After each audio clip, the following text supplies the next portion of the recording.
I'm really conscious that it's been the end of a week, and I can really feel it right now on a Friday night. It's quite late. It's after 11 o'clock at night.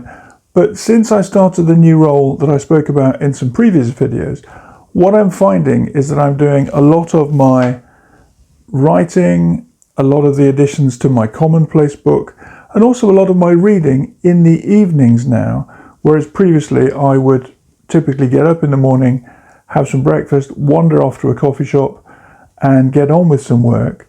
That was my life in Mexico, and it will be again in a few months' time. But right now I'm fairly busy. I'll leave the house at 8 in the morning and get back at 5 at night, because I chose a job that would allow me to walk less than 10 minutes to my workplace. So I'm really pleased about that, because I've been able to marshal my time in a very helpful way for some of our larger family goals.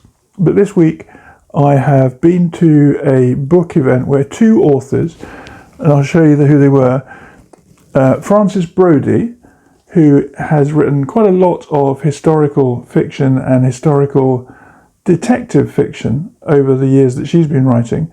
She was at an event in the Leeds Library where I've been a member for several years, but so also was Chris Nixon, who is a Leeds author, and he was there as well talking about his books. And the two of them shared the stage, and it was a pleasure to actually meet Frances, and as well as getting a signed copy of her book, which I was really pleased about. It was just nice to hear. Here we go, there's the signature page with a simple, clean signature for Frances Brody. But it was nice to hear their perspectives on their writing careers, how they got started, what they've done over the years, and how some opportunities have come very randomly from conversations with other authors or editors or people who had an interest in Frances's situation, people who had an interest in her approach to historical fiction. So that was really good, and I enjoyed it. Tomorrow is a weekend day, and I'm going to the local literature festival, the Ilkley Literature Festival, which takes place every October and is a real treat. And I'm going to another joint event where two fiction authors will be talking about their approach to their current novels and how they got to the point where they are now through their consistent writing. One of the things that Frances said, and which I really took to heart, because the place where I'm working at the moment in a college environment is the same college she worked in 40 years ago.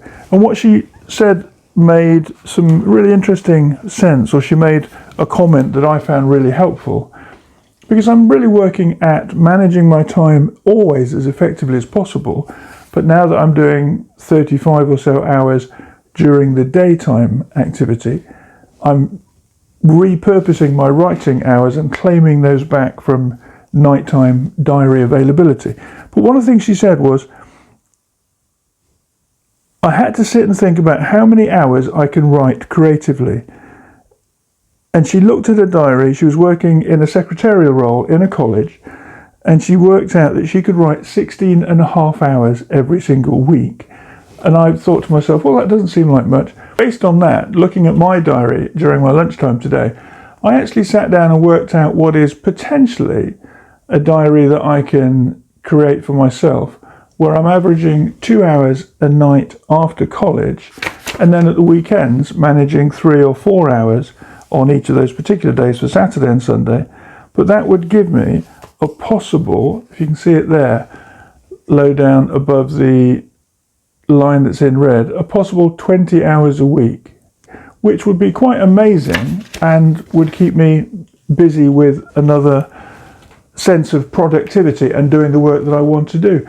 So that's been a really helpful thing. And I think that just going to that lecture at the Leeds Library on Tuesday, apart from the fact that I was able to get myself a copy of the book and that Frances signed it for me, quite apart from that, the one line that I took from it wasn't anything about how she styles her books, how she develops her characters, or thinks about plotting the stories. She talked about lots of things like that, but that wasn't my biggest takeaway. My biggest takeaway was that she said to us all in the audience, was only about maybe 80 of us in the room, and it was inside the new library, which was built as an extension at the end of the 19th century. So to call it the new library, and to still call it that, is always something that I enjoy when I go to my local library there in Leeds. And she said, what you need to do is carve out the time for your writing. That's been a message from my channel for the 3 years that I've had the channel, but it was so nice to have it reflected back to me, not to my audience. She was talking to me, it felt like, when I sat in the new library, to carve out the time that you can. So I've really taken that to heart, and the idea that I can restructure my diary just gives me an extra 20 hours a week to focus on my writing. And that doesn't include the typing up.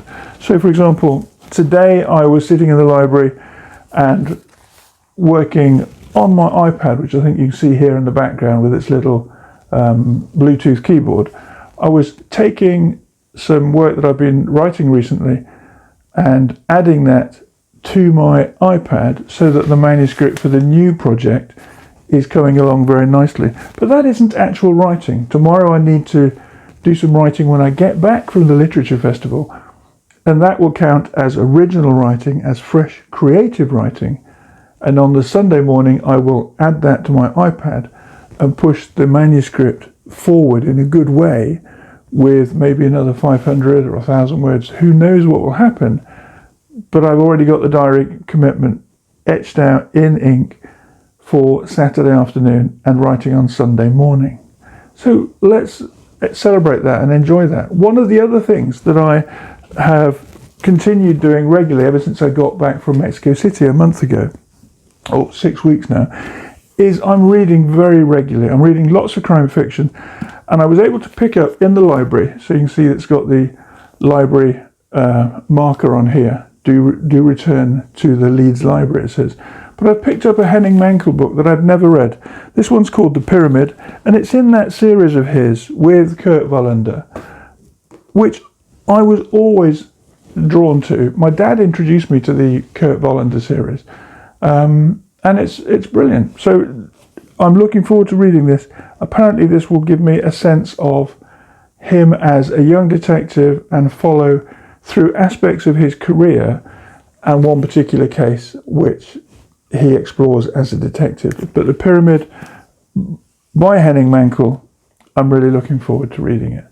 So keep your reading in mind as you go through things. Something else that's happened this week, and I'm really excited about it, I haven't been able to show you yet, but if I can find it, I've just got myself a new overhead, what would you call it, an overhead tripod, which will allow me to do more of my notebook videos, filming straight down onto the desk.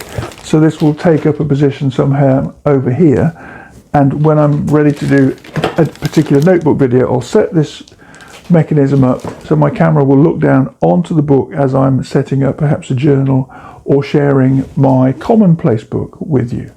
So that's been really good. But something I'm really excited about, and I'll probably do it, I'll film it on Sunday after I've done some writing, not before, but I'm just going to turn the label away.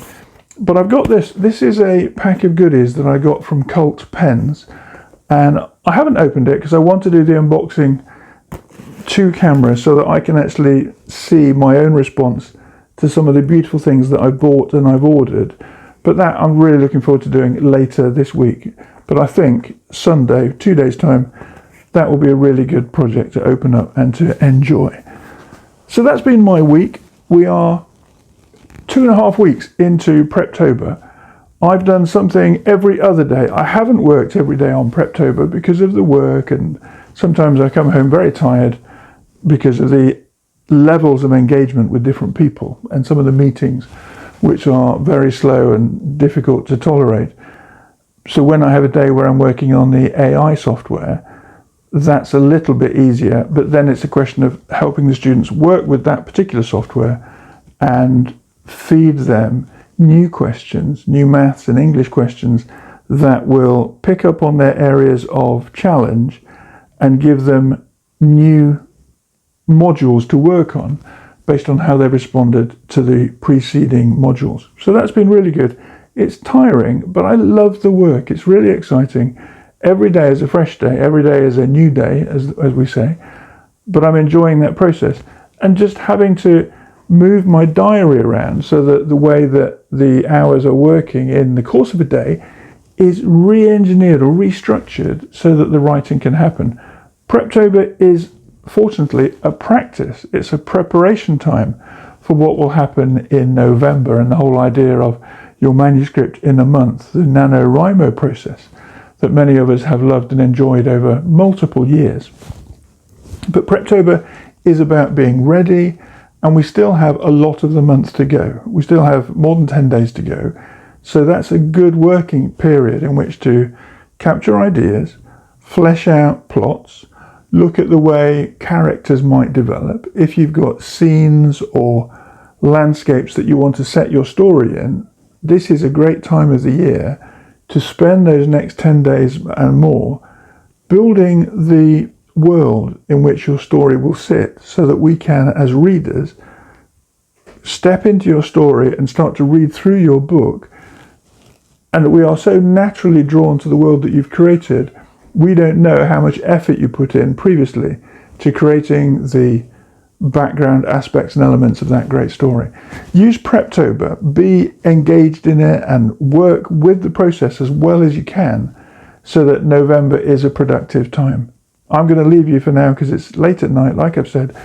Tomorrow I'm really excited about getting on the train, going to the Literature Festival in Ilkley, and I think I might also do a walk around and do some long, maybe a 15-20 minute walk around video, because it's a city, or it's not even a city, it's a very small town that I've always enjoyed. I enjoyed the time living there, but I've always enjoyed going back on a regular basis to particular haunts, pubs, coffee shops, and of course Betty's Tea Room, which I will visit tomorrow, and just enjoying the time in that nice environment.